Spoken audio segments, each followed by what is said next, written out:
out here at Road Atlanta for the first time this thing's been on track in over a year. Just kind of doing a shakedown day, or at least that's what it's become. Kind of came in with big ambitions, and we've hit a whole bunch of issues that have kind of turned this into a test and tune. So in the last video, we had some serious breakup.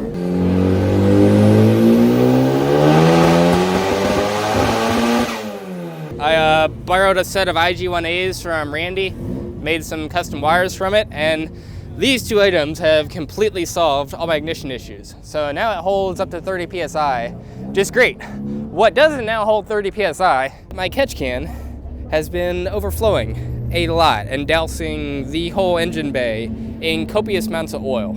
Not really 100% sure why it's doing this, thinking it may have been overfilled by about 2 quarts or so. So I pull those 2 quarts out, see if that does anything.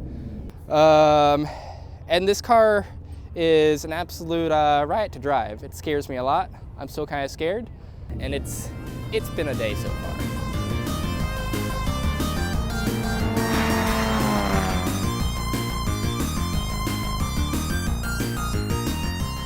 So I've been on track for 2 sessions already this morning. The first one was icy cold and was primarily just me trying to keep the car out of the wall.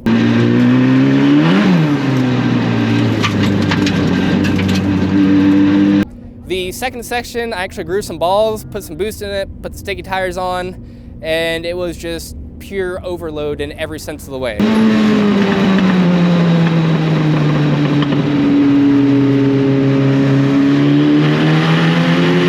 Cars everywhere.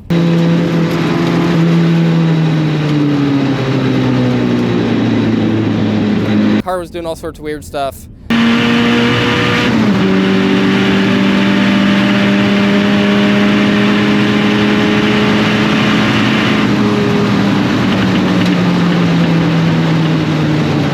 It was a mess. So fingers crossed for this 3rd session. Addressed most of the issues, so this is a drivable state.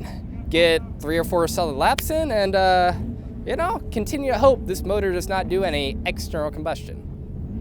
As I rolled the grid for the 3rd session, things started to go south. Coolant temp spiked to 230 degrees, and my EGT sensor was indicating 200 degrees, a far cry from the 900 degrees normally generated at idle. I followed the pack out, hoping it was just a fan failure and some airflow would cool things down, but it didn't. Eventually, I had a choice to make: pull in and diag the issue, or send it for a single lap.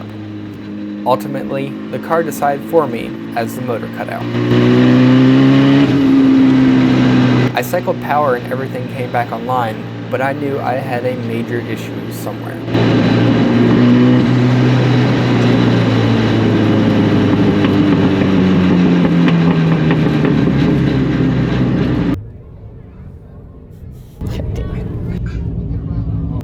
I do not think that pump's moving coolant like at all.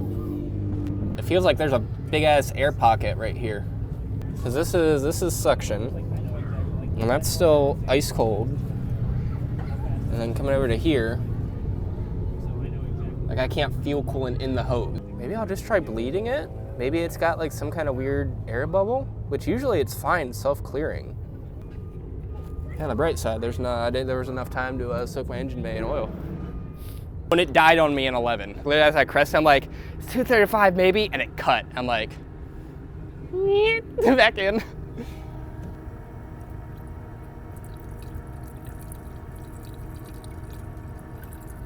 Dude, we literally filled this up before I went out on track. All right, so there was half a gallon in this full. Either that is the world's biggest air bubble. Dude, there's no way it ate that much.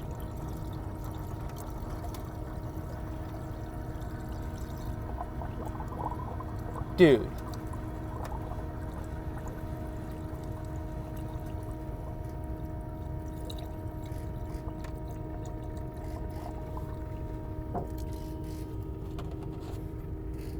That's a whole basically a whole gallon gone in 1 warm-up lap and some idle time. No, it's still sucking it. Dude, it has to be going somewhere. It just went all the way down. It's going somewhere. Oh, fuck. Fuck, I know what's going on. Fuck. Hey, I think I might know the problem. That whole plate in the middle is water going into the block, and then it's sealant around it, and then it's blocked with oil. Like the return from the catch can. If I drain the oil, it'll be full of water. And I bet that seal right there is ruptured. So it's literally just pumping water right into the oil pump, or oil. On the list of things that I can think of as suboptimal, that's definitely one of them. Quick check. Yeah. So that's why my EGTs were at 200 degrees. I thought I cooked the sensor, but it's because there's water in the oil system getting into the combustion chamber. You're doing a real good job at cooling my combustion temps and knocking them down from 900 to 200 degrees. All right, excuse me, I'm gonna take my jack for a walk real quick. So I sat and I thought about it for a few minutes, and I realized I can fix the leak in that plate pretty easily, but it's gonna be way easier for me to do it at home, where I have all my tools and the sealant and all that fun stuff. So what I'm gonna do is load this thing up, trailer at home, still got plenty of time. I'll pull that plate off, reseal it, let it cure overnight, and hopefully, if everything goes well, I can be back here in the morning and have a functioning car again. Hopefully. With my hopes high, that's exactly what I did, wasting no time getting it into the garage and draining what I suspected would be only milkshake out of the engine. Oh yeah. Look at that. Yummy, yummy milkshake. My initial hypothesis was that this RTV seal on my DIY water plate had failed and allowed water to leak into the oil system. However, when I pulled this plate off, the seal looked fine, which I found puzzling. But unable to think of another leak source, I pressed forward. So I got the water plate all cleaned up and then did some scuffing around the hole itself. And then the block's all goofed up. That's really thick, but I really don't want this to happen again. And then down here, I've been letting all the milkshake drain out. I had a heater going on that, just try cook any water out. And it's all stopped dripping. You can see how much of that was just water in that. So I got 4 quarts of fresh oil, put it in. I spun the motor over for about 30 seconds. And then I dropped that oil out just to try and get more of the water out. And it's definitely coming out a little bit more oily than watery, whereas this stuff was more watery than oily. So that's progress. Then I pulled the oil filter off there, let that drip out for a bit. Have a new filter ready to go. So I reckon, at least anyway, while I'm waiting for this to set up before I can torque it, I'll let that continue to drip. But whenever this is done, I'll tighten this. I'll put all the hoses and the alternator back on down here.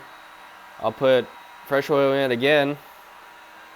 And I got this at that point, put water in the cooling system, cycle it, see if it holds. I'm pretty worried about bearing damage with the amount of water that went through it, but this is what it is. Got nothing to lose at this point, so we'll see. 4 hours later. Alright, it's 4:30 the next morning. That sealant's had a chance to set overnight. Not leaking from anywhere on the water plate. And under here, with the drain, the oil pan bolts out, it is not dumping water out of the oil pan. So I think that means that, at least for now, this seal is holding. So I guess now I can put oil in it, load it back on the trailer, drive back to the track, and see what happens, I guess. I'm so tired. Yeah. So close to success, but when I tried to start it, after several failed attempts to start it, I realized it wasn't a dead battery and pulled the spark plugs out. And this happened.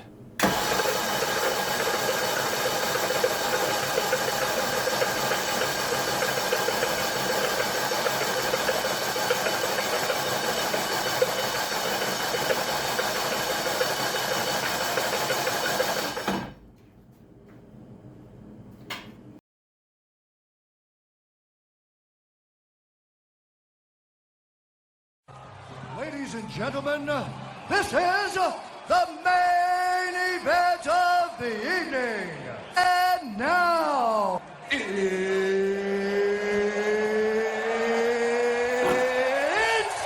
time! Is that a crack? There's no way that's a crack. There's no way.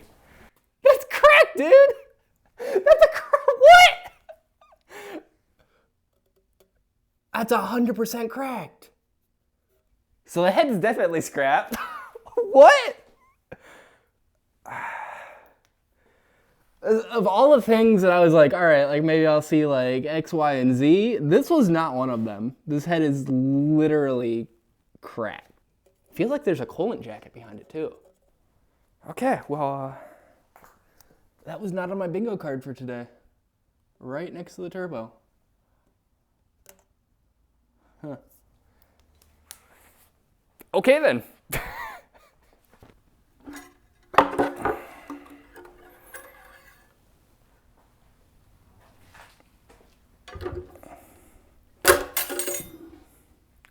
Oh, there's no oil in it. Oh, that's weird. Do you normally have this weird finish on everything? No, that's milkshake. Oh my god. Yeah, that's all like the oil water mix. So all that you can just do. Woo! That's chunky. That's the extra vanilla. That's like mayonnaise.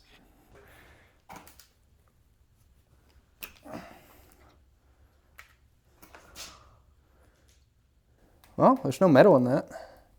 So usually if you have a bearing going, you'll see metal on this, which is VTC or variable valve timing spool valve. And you'll see it over here in the VTEC valve. Well, that's comforting. Pull. Randy wants to see where the VTEC is made. This is where, you know, people talk about the soul of the car, right? They say like, the K24 just doesn't have the same soul as the Miata. This is where the soul is made. This is where the soul is the K24 solenoid. VTEC, yo! Oh, dude, you feel the VTEC coming out of there? Let me see. I can feel the VTEC. I want to feel the VTEC. Nice. So what's that screen look like? Oh no! I mean, I'm happy that there's no metal in here.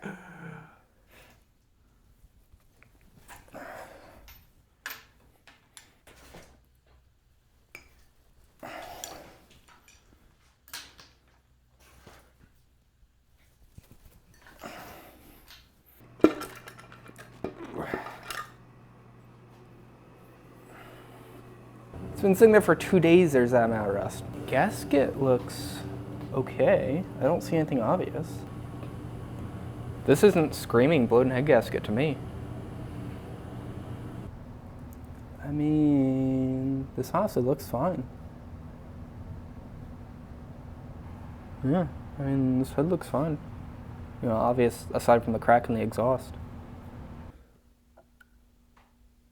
Drink up, sweet K series.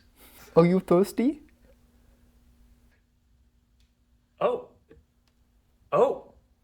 Oh. Yeah, something's definitely leaking. Oh. Oh yeah, that's yep. So the head's definitely cracked.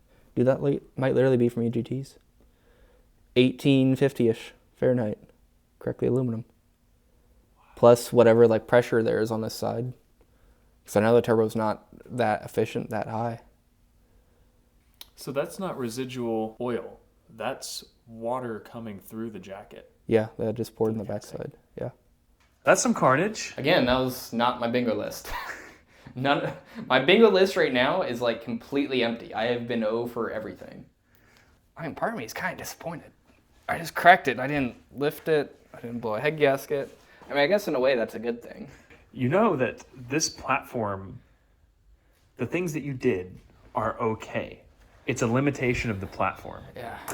Which means that you have to run less power on this head. If I'm to use this head. I mean, if I'm to use this style of head. But let me pull that plate off. Because if the RTV seal in here is still good, then it's 100% all that head.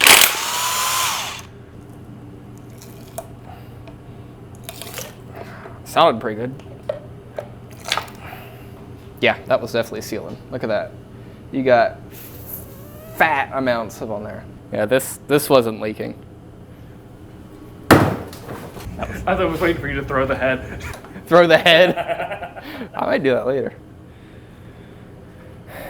Yeah, especially there's still like all this RTV stuck in here. I don't think it was leaking either time. I think that was all from that crack in the head. So I guess it was just leaking like into one cylinder, and that's what was into 4, and that's what was hydrolocking. That's why I couldn't turn it over. No, it filled all of them. Yeah, that's true. There was the most. I'm looking at it. Yeah, And there it's was. up at the top of the port, right? So I'm willing to bet you, right? It was just running down and running evenly. If you just filled that thing, you'd see it come out of all of them if you cycled it over. Yeah, because this one exhaust port goes to all of them.